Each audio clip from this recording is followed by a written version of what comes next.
கர்த்தருக்கு ஸ்தோத்திரம். தேவனுக்கு மகிமை உண்டாவதாக. இது காட் கிங்டம் மினிஸ்ட்ரி வழங்கும் உயிர்த்தெழுந்த நாள் வாழ்த்துக்கள்.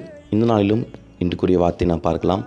மத்தேயு 28:6 அவர் இங்கே இல்லை, தாம் சொன்னபடியே உயிர்த்தெழுந்தாள். பின்னணி குறிப்புகள்: இயேசு கிறிஸ்து எல்லாருடைய பாவத்தை மன்னித்து அவர்களுக்கு நித்திய வாழ்வை தர வேண்டும் என்பதற்காக தம்மை சிலுவையில் பலியாக ஒப்பு கொடுத்து மரித்து அடக்கப்படப்பட்டு 3ஆம் நாள் உயிரோடு எழுந்தார். நல்ல மெய்ப்பெண் ஆடுகளுக்காக தன் ஜீவனை கொடுக்கிறான் என்ற வார்த்தை நிறைவேறினது. அக்கிரமங்களினாலும் பாவங்களினாலும் மரித்துளாய் இருந்த நம்மை உயிர்ப்பித்தார். மீண்டும் அவர் வருவார், நம்மை பரலோகம் அழைத்து செல்வார். எனவே நம்முடைய ஆவி, ஆத்மா, சரீரம் எல்லாமே அவருடைய பார்வையில் குற்றமற்றதாக இருக்கும்படி காக்கப்படுவதாக. நாம் அவருடைய வருகைக்காய் காத்திருப்போம். ஆமீன். இதை கேட்கிற பிள்ளைகள் இது மூலமாய் நீங்கள் ஆசீர்வதிக்கப்படி விசுவாசிக்கிறோம். கர்த்தர் நல்லவர். ஆமீன்.